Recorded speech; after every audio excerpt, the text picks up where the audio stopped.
안녕하세요. 반갑습니다. 저는 올해 72세가 된 할줌바예요. 저희 둘째 며느리가 그러는데 요즘 다들 젊은 할머니를 할줌마라고 부른다면서요? 저도 젊은 할머니이고 싶은 욕심에 익명이고 얼굴도 안 보이니 할줌마라고 절 소개해봤습니다. 사실 이건 지금 저희 둘째 며느리가 타자를 쳐주고 있어요. 저는 옆에 앉아서 불러주고 있고요. 요즘 할머니들은 다 컴퓨터도 잘하고 스마트폰도 잘 쓰고 한다는데 전 평생 떡집에서 떡만 만들던 사람이라 그런가 영 어렵네요. 그래도 요즘은 손주들 덕분에 스마트폰 사용법도 익히고 얼마 전엔 커피숍에 가서 키오스크도 이용해 계산도 해봤습니다. 더불어 적립이란 것도 했고요. 그래도 아직 컴퓨터는 많이 어렵긴 합니다. 요즘은 나이 든 노인들도 다 컴퓨터도 쓰고 한다는데 전 그쪽으론 영 젬병이에요. 사실 겁이 많은 성격 탓도 있겠지만 평생을 꼬장꼬장한 남편 옆에서 길을 못 펴고 살던 습관이 아직 남아서 뭔가 새롭게 도전한다는 것, 그리고 도전하는 도중 실수하는 것을 두려워하는 게 아닌가 싶기도 하네요. 제 남편은 5년 전 병으로 먼저 세상을 떠났어요. 제가 이렇게 욕을 하긴 해도 남편이 제게 참 잘했어요. 가부장적이고 무뚝뚝한 남자이긴 했지만 나름 세심하고 다정하고 무엇보다 평생 한눈 한 번 안 팔고 저만 바라보면서 살던 남자였어요. 아들 둘 키우면서 고생도 참 많이 했고요. 그래서 남편이 제 앞으로 물려주고 간 재산이 좀 있어요. 오늘은 제가 이 재산과 죽은 남편에 얽힌 저의 신기한 경험을 좀 들려드릴까 하고 이렇게 둘째 며느리에게 대피를 신청하게 되었습니다. 제가 워낙 자주 보던 채널이라 그런지 좀 긴장되긴 하네요. 이 사연이 뽑힐지 뽑히지 않을진 모르겠지만 최대한 재미있게 이야기를 한번 해보도록 하겠습니다. 말주변이 없는 저를 너그러이 이해해 주시고 들어주시면 감사하겠습니다. 저는 25살에 남편과 결혼했어요. 흔한 중매로 만났는데 남자가 인물은 별론데 참 성실하더라고요. 그런 남편의 성실함 하나 믿고 전 두 번째 만남에서 결혼을 결심하게 되었죠. 남편은 그때 당시 방앗간을 했어요. 꽤 잘 사는 집 아들이었던 남편의 부모님이 결혼하고 차려주신 거였죠. 규모는 작았지만 남편은 꽤 성실했습니다. 저희 부부는 새벽 4시에 일어나 방앗간으로 출근했고 늦은 밤이 되어서야 집으로 돌아왔어요. 방앗간에 작은 부엌을 두고 아침, 점심, 저녁을 거기서 해결할 만큼 저희 둘은 참 열심히 살았죠. 두 사람이 궁합이 잘 맞았는지 운대가 잘 맞았는지 처음엔 작은 방앗간으로 시작했던 구멍가게를 조금 넓히게 되고 나중엔 떡집을 겸하게 되고 떡집이 입소문이 나면서 그 주변 지역에선 꽤 이름 있는 떡집으로 자리 잡아갔습니다.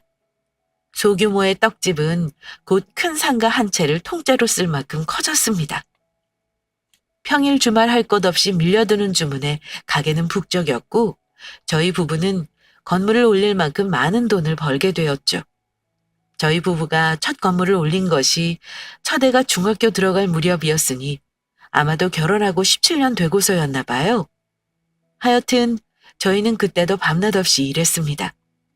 인부를 쓰긴 했지만 저희가 직접 만드는 것과 맛이 다르기에 그 맛을 유지하기 위해 밤낮 없이 최선을 다했고 저희 떡집은 다른 지역에서도 주문을 할 만큼 유명해졌죠.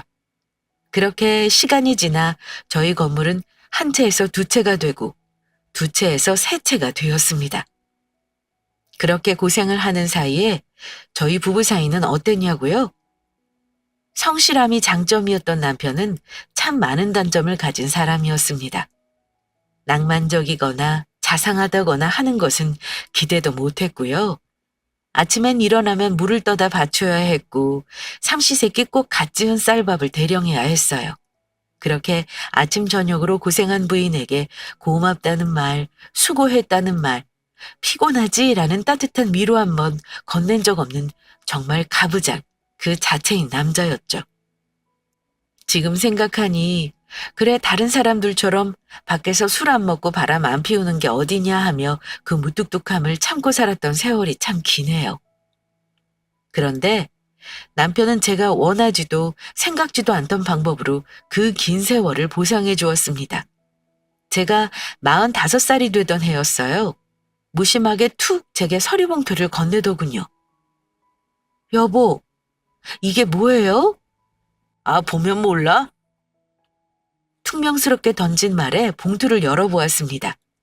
그 봉투엔 무슨 서류가 산더미처럼 들어있었는데 열어보니 대충 건물과 집 그리고 가게를 모두 부부 공동 명의로 돌려놓은 문서였어요. 사실 어차피 요즘 같은 시대야 소송하면 그 재산 모두 분할받을 수 있지만 저희 때는 그랬나요? 그냥 안 주면 못 받는 거고 그런 줄만 알고 살았는데 사실 이혼할 마음도 없었지만 남편의 그런 행동이 제게는 큰 선물 같았어요. 마치 저를 믿고 한 사람의 동반자로 인정하고 있다는 속뜻이 들리는 것만 같았죠. 지금까지 고생한 것이 고맙다는 남편의 무뚝뚝한 마음 표현 같아 하염없이 눈물만 흐르더군요. 저는 그 서류를 잡고 펑펑 울었어요. 그러자 남편이 아, 왜 울고 난리야? 하더니 제 곁으로 와서 그러더군요. 그동안 고생 많았어. 우리 조금만 더 고생하자고.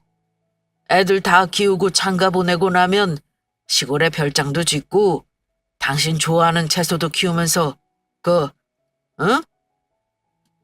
살면 좋지 않겠어?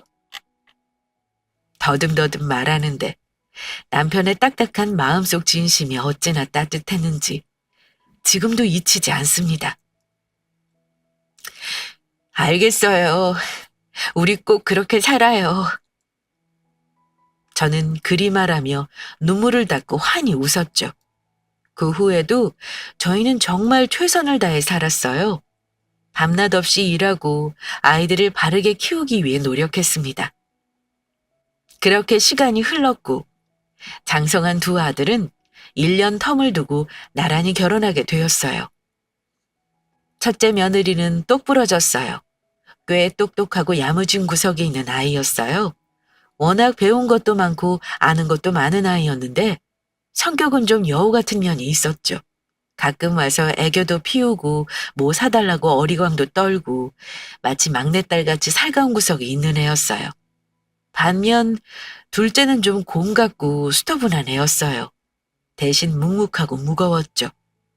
첫째와 둘째 며느리가 바뀌었으면 참 좋았겠다 싶을 만큼 두 며느리가 참 달랐어요. 그래도 뭐 어때요? 어떤 며느리든 아들과 잘 살아주면 감사한 거죠. 저희 부부는 둘 다 내 자식 하나 더 생긴다 생각하고 제 자식처럼 아끼며 살자고 다짐했습니다. 그렇게 둘째의 결혼식을 마친 날 밤, 남편은 몇 년 동안 한 번도 꺼낸 적 없던 이야기를 다시 꺼냈습니다. 그때 약속했던 거 땅 샀어. 전 하도 오래전 일이라 까맣게 까먹고 있었지 뭡니까? 그래서 제가 물었죠. 뭔 말이에요? 우리 늙으면 집 지어서 내려가기로 했잖아. 그거 땅 샀어. 아주 넓어. 곧 건축업자 만날 건데 평소에 당신 살고 싶었던 집 있으면 사진이나 몇 장 보내보든가. 건축가한테 뭐 말이라도 해보게. 무뚝뚝하고 거친 말 끝에 절 생각하는 진심이 느껴졌어요. 저는 남편의 손을 꼭 잡았죠. 난 어디든 좋으니까 당신 원하는 집에서 살아요. 대신 나 마당에 작은 정자 하나만 지어줘요. 거기서 당신이랑 고스톱이나 치면서 살게. 남편은 쑥스러운 듯이 웃더니 그러더군요. 지금까지 고생 많았네. 일에 미쳐 사는 것 같던 남편은 거짓말처럼 가게들을 정리하기 시작했습니다. 정말 이제 진짜 편안할 날만 남았다고 생각했죠. 그런데 불행은 꼭 가장 행복하기 직전에 찾아오더군요. 바로 남편의 대장암 소식이었어요. 병원에선 손쓰기엔 너무 늦었다는 말이 돌아왔습니다. 길어야 6개월이라는 시한부 판정을 받게 된 거죠. 하늘이 무너지는 기분이었어요. 이제 편히 살 날만 남았다고 생각했는데 갑자기 병원이라니. 남편이 너무 가엾고 혼자 남겨줄 저도 너무 가여웠죠. 하지만 남편은 꿋꿋했습니다. 혼자 뭔가를 정리하는 시간을 가지더니 덤덤하게 병원으로 들어갔죠. 병실에 누운 남편을 바라보며 눈물을 뚝뚝 흘리는 제게 그러더군요. 울지 말어. 당신은 억울하지도 않아요? 그렇게 열심히 살았는데. 그러자 남편이 그러더군요. 사람 다 죽는 거야. 그냥 좀 더 빨리 가는 거지. 난 남은 시간 자네랑 좀 즐겁게 보내다 가고 싶어. 이렇게 우는 거 말고. 슬펐지만 남편의 말이 맞았죠. 그래서 결국 전 남편의 말을 따르기로 했어요. 눈물을 닦고 밝게 웃어 보였죠. 저는 남편을 옆에서 살뜰히 간호했어요. 늙은 몸에 지치기도 했지만 남편의 곁을 떠나고 싶지 않았습니다. 그런데 참 그날 밤은 기분이 이상했어요. 한밤중에 잠에서 깨어난 남편이 절 부르더군요. 여보, 준철이 엄마. 전 잠시 붙였던 눈을 뜨고 남편의 상태를 살폈습니다. 늘 골골대던 남편의 컨디션이 무척 좋아 보였어요. 아, 여보, 오늘은 좀 기운이 나요? 응, 아주 좋아. 나 메론 좀 깎아다 줘. 이 밤에 갑자기 무슨 과일인가 싶었지만 통 뭘 먹지 못하던 남편이 갑자기 음식을 찾으니 반가운 마음이 앞섰습니다. 아유, 잠깐만 기다려요. 저는 정성스럽게 메론 한 통을 깎아와 남편에게 내밀었고 남편은 메론 한 통을 혼자 싹 다 먹어치웠습니다. 아이고, 배부르다. 입을 쓱 닦은 남편이 저를 바라보며 그러더군요. 여보, 나 죽으면 절대로 재산 애들 주지 마. 갑자기 그게 무슨 말이에요? 죽는다니. 어허, 울지 말고 내 말 잘 들어. 죽기 전에 애들한테 재산 양도하거나 나눠줄 생각 절대로 하지 말란 말이야. 왜요? 내가 그 고생한 게 다 자식들 잘 살게 하려고 한 건데. 그러자 남편이 그러더군요. 간밤에 꿈을 꿨는데 새끼 여우들이 떼지어 몰려와서 당신을 물어뜯더라고. 내가 영 기분이 안 좋아서 그러니까 그냥 내 말 듣고 그렇게 해. 이거 꼭 지켜야 해. 남편은 뜨뜻미지근한 제게 새끼손가락을 걸어 약속까지 받아내고야 다시 자리에 누웠습니다. 그리고 그날 새벽 남편은 7개월의 투병 끝에 세상을 떠났습니다. 그 대화가 마지막인 줄 알았다면 좀 더 잘해줄 걸, 몇 마디 더 할 걸. 저는 정말 깊은 슬픔과 후회에서 헤어나올 길이 없었습니다. 평생 동지이자 동료이자 친구이자 남편이었던 사람이 한순간에 사라져버린 거니까요. 그렇게 한평생 고생만 하다가 간 남편이 야속하기도 하고 불쌍하기도 하고 저는 한 달을 그렇게 집에 틀어박혀 눈물만 흘렸던 것 같아요. 그 사이 남편의 모든 재산은 공동 명의자인 저의 소유가 되어 있었고요. 그런데 제가 집에만 틀어박혀 산 지 한 달쯤 되었을 때였습니다. 집으로 큰 며느리가 찾아왔더군요. 손에는 먹을 것을 잔뜩 들고요. 어머니! 오냐, 그래. 우리 큰 며느리 왔구나. 기분은 좀 괜찮으세요? 좀 살만하면 힘들고, 살만하면 힘들고 그렇구나. 아이, 그렇지요. 안타까워하는 큰 며느리에게 애써 웃으며 안부를 물었습니다. 그래, 넌 요즘 어떻게 살고 있어? 요즘 정신이 없어서 동 들여다보지도 못했네. 그러자 큰 며느리가 기다렸다는 듯이 말하더군요. 아, 어머니, 그래서 말인데요. 저 이번에 사업을 좀 시작하려고 해요. 사업? 네, 조그맣게 뷰티 사업을 하려고 하는데 자금이 좀 모자라서요. 그 말을 듣는 순간 알았죠. 아, 이 애가 지금 내게 돈을 가지러 왔구나라는 걸요. 물론 흔쾌히 줄 수 있었어요. 뭐 얼마나 달라고 하겠어요.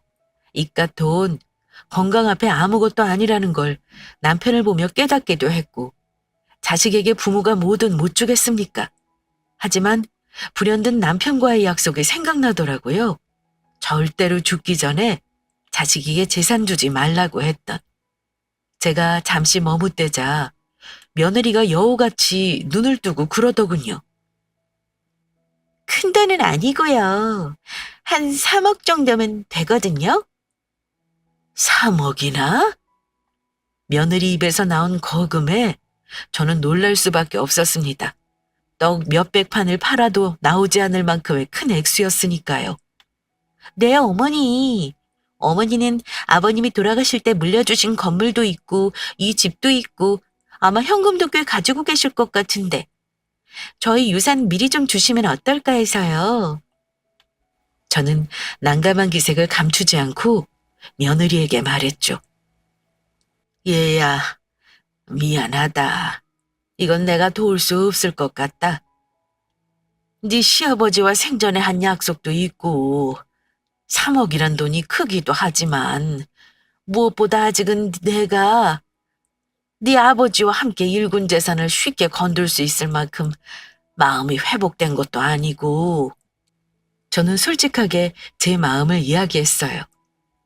큰 며느리는 서운한 기색을 감추지 못하더군요.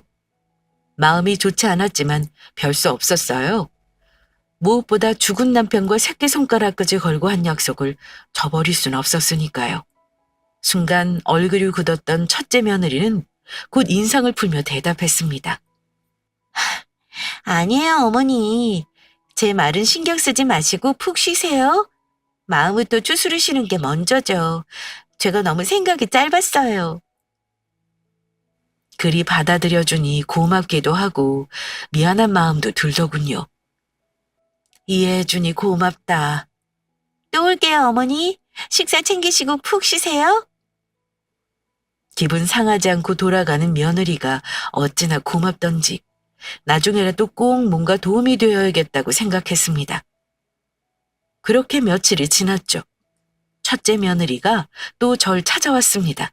이번에는 하얀 봉투를 들고서요. 어머니, 저 왔어요. 그래. 웬일이야? 큰 며느리가 제 손을 잡아 끌며 소파에 앉히더군요. 그리고는 하얀 봉투를 꺼내 건넸습니다. 어머니, 제주도 여행권이에요.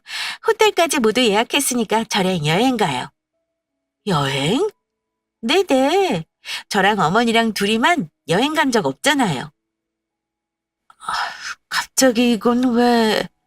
그러자 큰 며느리가 곱게 눈을 접으며 웃더군요. 저번에 어머니랑 대화하는데 기분이 너무 안 좋더라고요.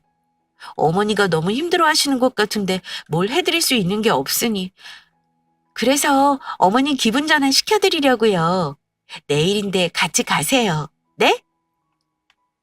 저는 내키지 않았습니다. 사실 남편과 사별한 지 채 한 달밖에 되지 않아 여행이라니. 좋은 것을 보고 맛있는 것을 먹으며 웃고 싶은 기분이 아니었죠. 어머니, 저랑 가요. 네? 네? 그러나 큰 며느리의 마음은 무시할 수가 없었습니다. 그래서 흔쾌히 허락했죠. 그래, 그러자꾸나. 그렇게 3일 후 주말에 함께 여행 가기로 하고 큰 며느리가 돌아갔어요. 그런데 참 그날 제가 바빴습니다. 왜냐하면 둘째 며느리가 찾아온 거였어요. 늘 묵묵하고 말이 없는 둘째가 왔길래 전 또 반갑게 맞았죠. 그래 아가. 어머니 하며 들어오는 며느리의 표정이 좋지 않더군요. 무슨 일 있니? 아니요. 어머니 잘 계시나 보러 왔어요. 그리 살가운 아이도 아니고 말도 없는 아이가 집에 찾아와 멀뚱히 앉아있더군요. 뭐 마실 거라도 줄까? 아니요. 어머니 할 거 하세요. 하면서요. 저는 좀 불편하기도 하고 당황스럽기도 했지만 그러려니 했습니다. 아무래도 혼자 된 제가 걱정되어 온 것 같은데 돌려보내기도 뭐했죠. 전 둘째 며느리와 함께 식사도 하고 TV도 보며 시간을 보냈습니다. 둘째는 그날 절 가만히 바라보고 쳐다보고 뭔가 관찰하는 것 같다가 밤늦게야 자리에서 일어섰습니다. 이제 가볼게요, 어머니. 그래, 종종 놀러 와. 네, 근데 어머니 뭔가 할 말이 있는 것처럼 망설이더군요. 그래. 뭐 할 말 있니? 둘째 며느리는 한참을 뜸을 들이다 힘겹게 입을 열었어요. 다른 건 아니고요. 형님이요. 형님? 첫째 말이니? 네, 형님 좀 조심하세요. 그게 무슨 소리야? 하다가 큰 며느리가 얼마 전에 제게 돈을 빌리러 왔던 게 생각나더군요. 이 속 깊은 애가 그걸 어찌 알게 되어 걱정돼서 온 거구나. 그제야 둘째가 왜 와서 하루 종일 제 곁에 붙어 있었는지 이해가 가더군요. 무슨 소린지 알겠다. 걱정하지 마라. 고맙다. 아신다고요? 응, 그래 알아. 아, 그럼 다행이고요. 그럼 저 걱정 안 하고 갈게요. 그래, 싱겁긴. 그렇게 둘째가 집으로 돌아갔고 전 늦은 밤이 되어서야 잠에 들어왔습니다. 그렇게 3일이 지났어요. 큰 며느리와 함께 제주도로 가기로 한 날이었죠. 곱게 차려입은 큰애가 절 데리러 집 앞까지 왔더라고요. 그렇게 전 큰 며느리와 제주도 여행을 했어요. 물론 마음 한쪽이 무척 무겁고 불편했지만 티를 내지 않았습니다. 오히려 더 웃고 즐겁게 시간을 보냈죠. 이렇게까지 신경 써준 며느리에게 고마운 마음에서였습니다. 이틀간의 여행을 잘 마치고 돌아왔어요. 큰 며느리는 아쉽다며 집에서 함께 잠을 자겠다고 하더군요. 혼자 있을 큰아들과 손주들이 걱정되었지만 며느리의 마음이 고마워 절대 거절하지 못했어요. 그리고 전 피곤해서 곤히 잠들었죠. 그렇게 다음 날이 되었고 큰 며느리는 집으로 돌아갔어요. 그렇게 다음 날이 되었습니다. 저녁 시간에 두 아들내외가 찾아왔더군요. 저는 예고에 없던 방문에 놀라 문을 열어주었습니다. 그런데 큰아들이 눈에 눈물이 그렁그렁 맺혀서 저를 끌어안더군요. 어머니! 그래. 이 시간에 너희가 다 무슨 일이니? 어머니, 치매라는 게 사실이에요? 큰아들이 묻자 큰 며느리가 눈가를 닦으며 그러더군요. 어머니가 어떻게 하시겠어요, 그걸. 제가 며칠 동안 어머니와 붙어 있으면서 목격한 건데. 치매라니. 전 갑작스런 말에 너무 황당해서 할 말을 잊고 서 있었습니다. 그러자 둘째 아들이 제 손을 잡으며 그러더군요. 어머니, 병원 가보세요. 일단 치매인지 아닌지 확인을 해야죠. 확인은 무슨, 우리 와이프가 이미 봤다는데 요양원부터 알아봐야지. 어머니, 저 사실 어머니 찾아왔을 때 깜짝 놀랐어요. 어머니 바지에 실례하셨는데 그걸 모르고 계셔서 놀라서 확인하려고 제주도를 함께 갔던 건데 역시나. 저는 어안이 벙벙했습니다. 전 너무도 멀쩡하고 아무렇지도 않은데 치매라니. 본인은 자신 치매라는 걸 모른다던데 혹시 그런 건가? 저는 털썩 그 자리에 주저앉아 버렸죠. 멍하게 자식들을 올려다보는데 큰아들과 큰며느리는 울고 있고 둘째 내외는 뭔가 불만이 가득한 표정으로 그런 제형 내외를 쳐다보고 있더군요. 이 일이 뭔 일인가 저도 모르겠고 혼란스럽더라고요. 제가 넋을 놓고 앉아 있는데 큰아들이 제 손을 꼭 잡으며 그러더군요. 어머니, 걱정하지 말고 건강만 신경 쓰세요. 재산이랑 뭐랑 제가 알아서 다 할게요. 치매 노인은 심신미약으로 아무런 결정권을 가지지 못하는 거 잘 알고 계시죠? 순간 뒤통수를 얻어맞은 기분이었습니다. 제가 멍해져서 큰아들을 쳐다보고 있을 때였어요. 둘째가 버럭 화를 내며 나서더군요. 형, 무슨 말을 그렇게 해요? 치매 노인이라니. 아직 병원에서 판정도 안 났는데. 그리고 형수가 그 소리 한 날 와이프가 직접 와서 거의 한나절을 붙어 있었는데 그런 김이 하나도 없더랍니다. 치매가 왔다 갔다 하지. 넌 뭘 한다고 난리야? 두 형제가 저 때문에 싸우고 난리더군요. 저는 정말 무슨 일인지도 모르겠고 둘이 싸우는 소리를 듣기 싫다는 생각만 들었어요. 저는 손을 내저으며 애들을 쫓아냈죠. 그냥 다 나가라. 나 지금 좀 쉬어야겠다. 그렇게 자식들을 다 밀어내고 혼자 이불을 덮고 누웠습니다. 가만히 생각을 해봤죠. 근데 아무리 생각해도 제가 치매 같진 않은 거예요.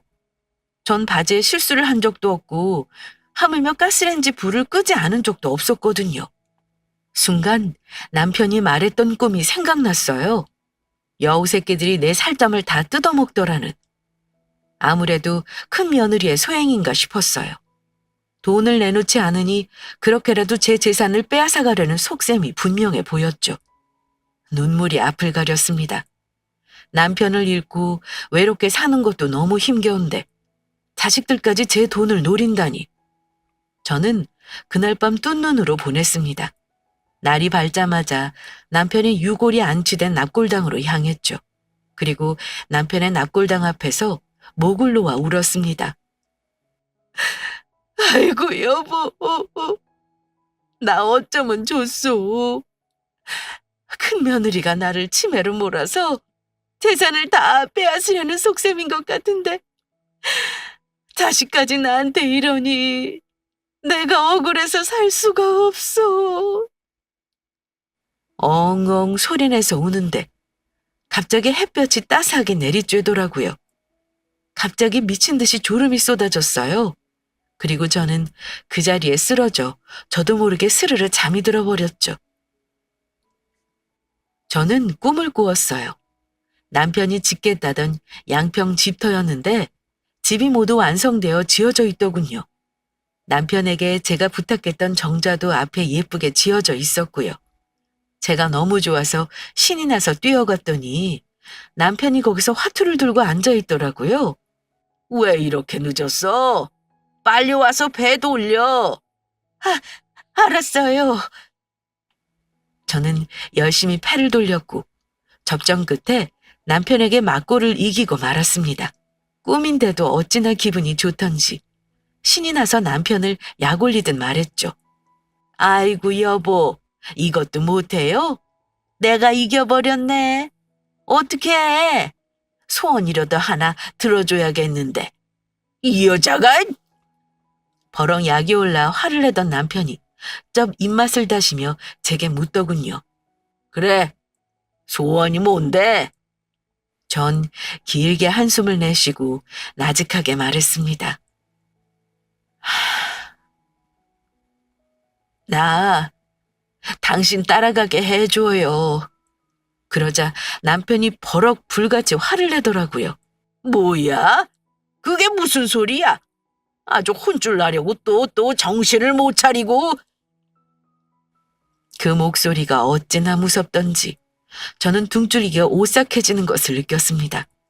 저는 한탄하듯 바닥을 쳤습니다. 정말 울분에 못 이겨 눈물을 뚝뚝 흘리며 말했죠. 아이고 여보, 난 당신이랑 같이 있고 싶어서 그렇지.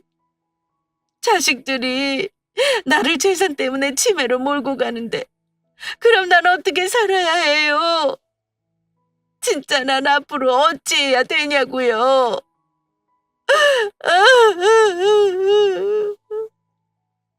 제가 그리 울부짖자 길길이 날뛰던 남편이 털썩 주저앉아 제 손을 잡더군요.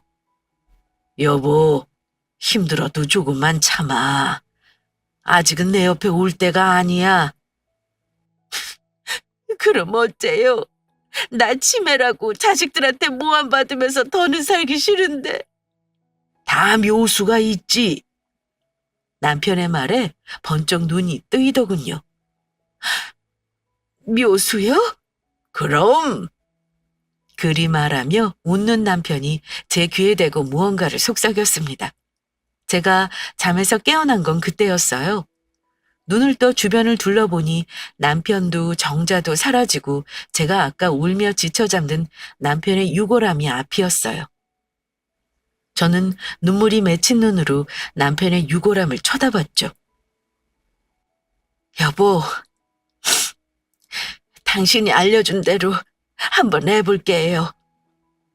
저는 그 길로 서울의 큰 병원으로 향했습니다.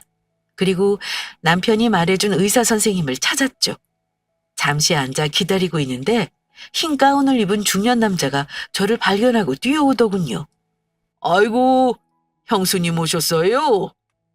저를 반갑게 맞아주는 의사 선생님의 얼굴이 낯익었어요. 바로 남편의 고등학교 후배였어요. 그렇게 자주 보고도 이렇게 큰 병원의 의사인 줄은 꿈에도 몰랐는데 저는 놀라 눈을 키웠습니다. 그리고 곧 제가 찾아온 이유를 말했죠. 저 치매가 아니라는 진단서를 받고 싶어요. 그건 왜요? 쓸 곳이 있어서요.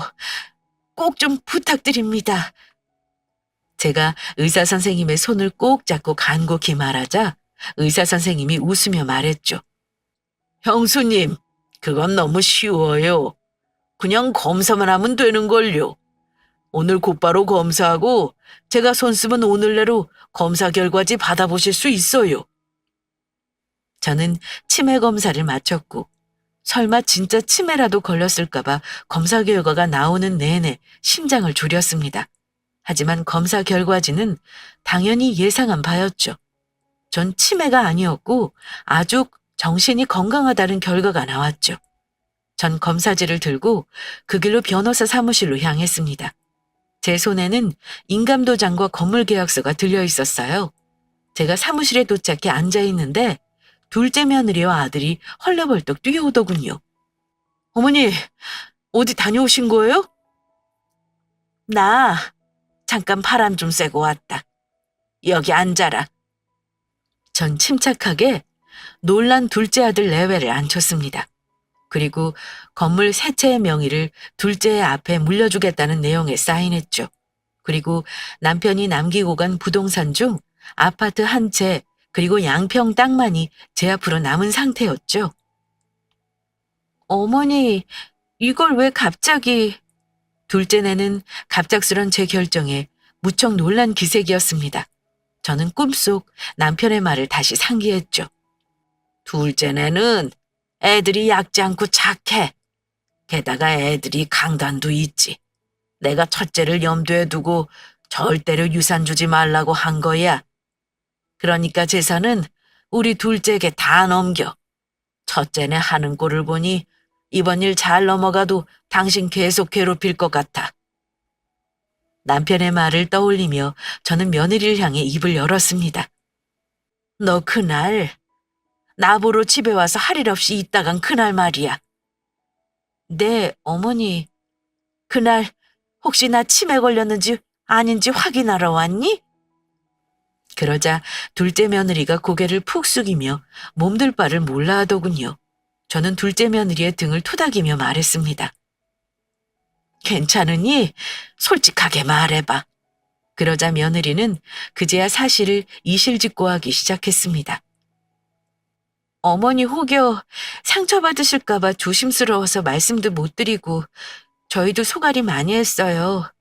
사실은 형님이 절 찾아오셨더라고요. 어머니 치매 걸리셨다고. 집에 찾아갔는데 자기를 알아보지도 못하고 막 우시는데 처음엔 저도 놀랐어요. 그런데 아무래도 이상한 거예요.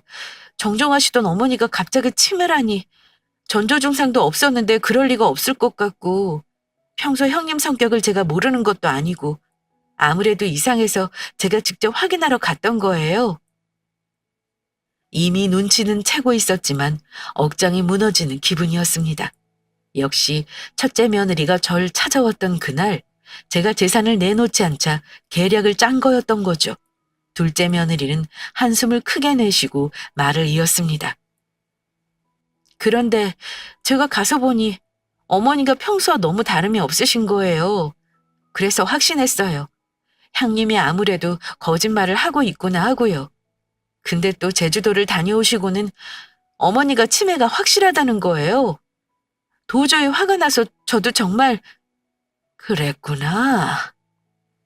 그러자 둘째 아들이 불쑥 화를 내며 끼어들더군요. 근데 형도 너무하잖아요. 형수님 말을 믿는 건지 재산이 탐난 건지 사실 먼저 어머니 더 심해지기 전에 재산부터 어떻게 하자고 한 건 형이에요. 저는 씁쓸하고 가슴이 찢어졌지만 꾹 참았습니다. 그리고 말했죠. 잘 들어. 난 이 재산 첫째네 줄 생각 추호도 없다. 다 너희 물려주고 죽을 거야. 대신 조건이 있다. 첫째네에겐 내가 치매에 걸리지 않았다고 말하지 말고 아는 체 하지 마라. 어머니, 돌아가신 것도 아닌데 무슨 재산을 주세요. 저희 싫어요. 잔말 말고 받아. 나 어차피 죽으면 이 재산 다 자식들 몫이야.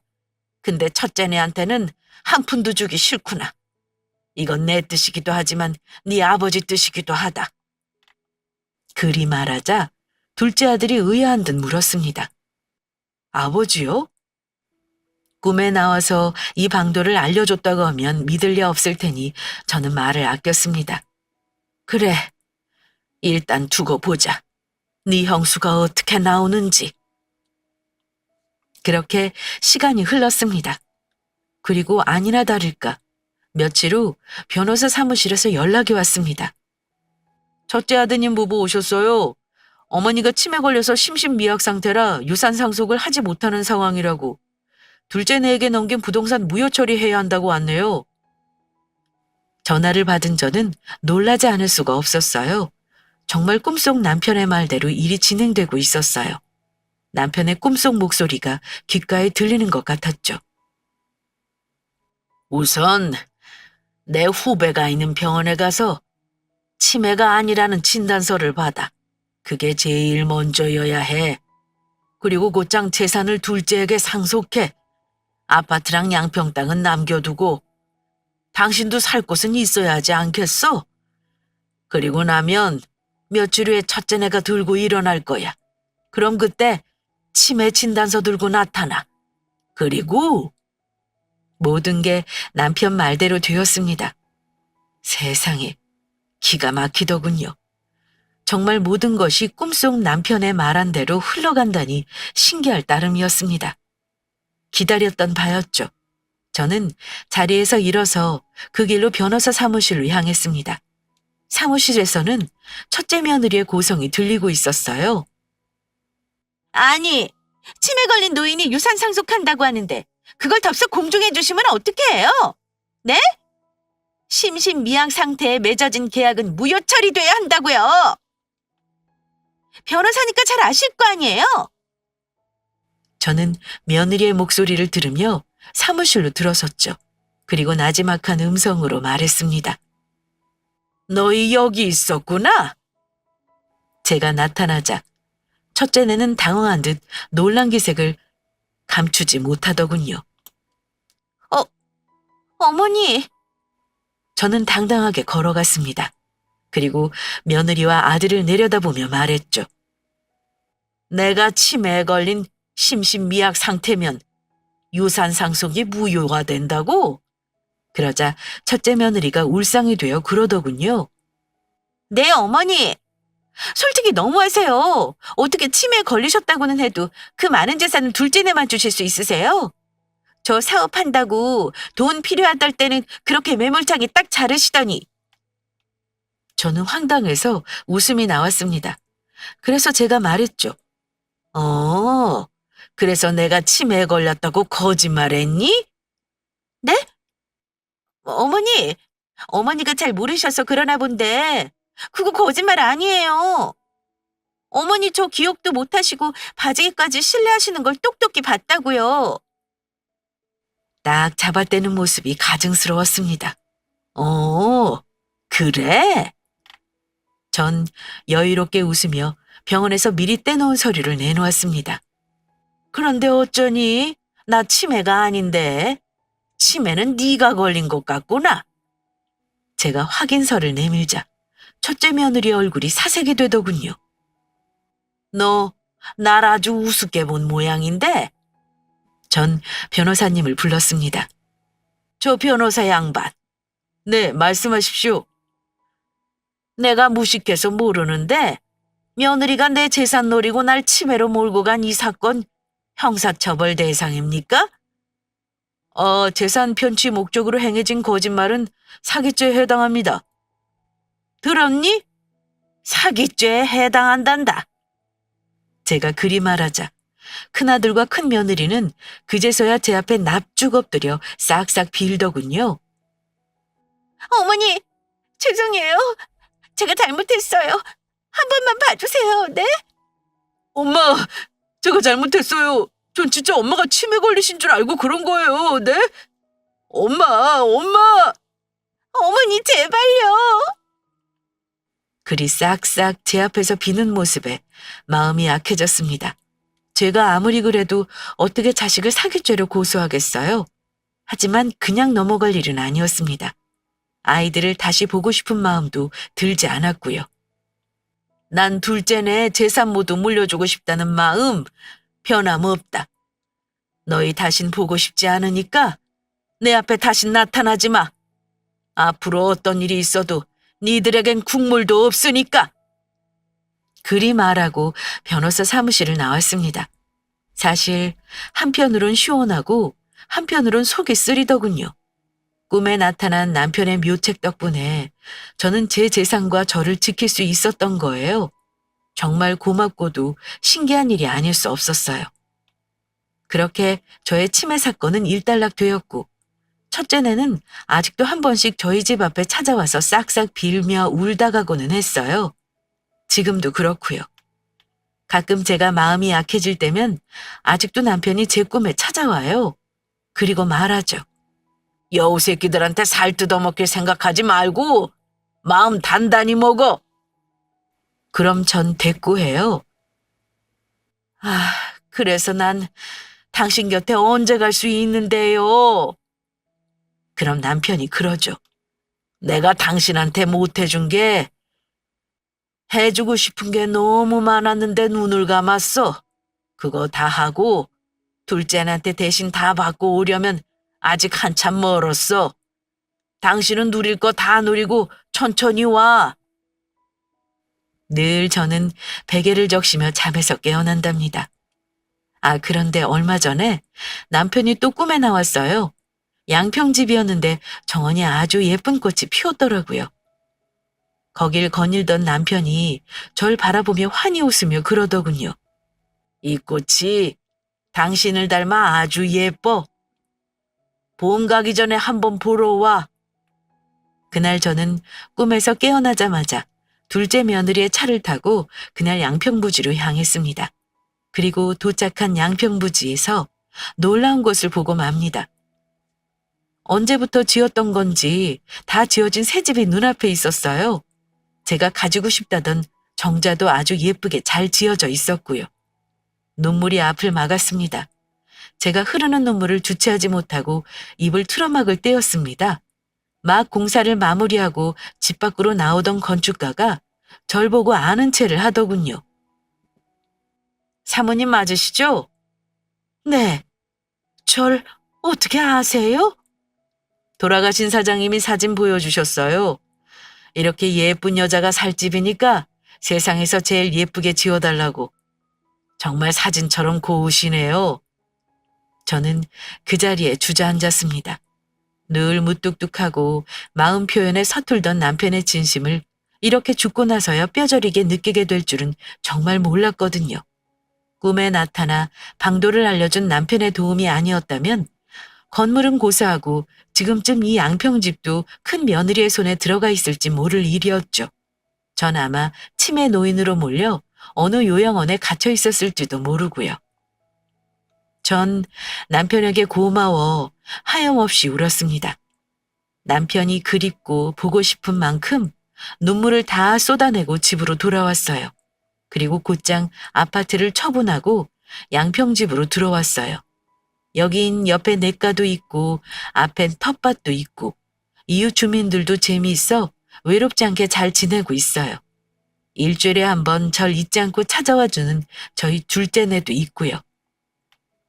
남편이 날 위해 지어준 집에서 이렇게 한평생 남편의 마음을 느끼면서 살다가 남편의 곁에 가는 것도 나쁘지 않을 것 같습니다.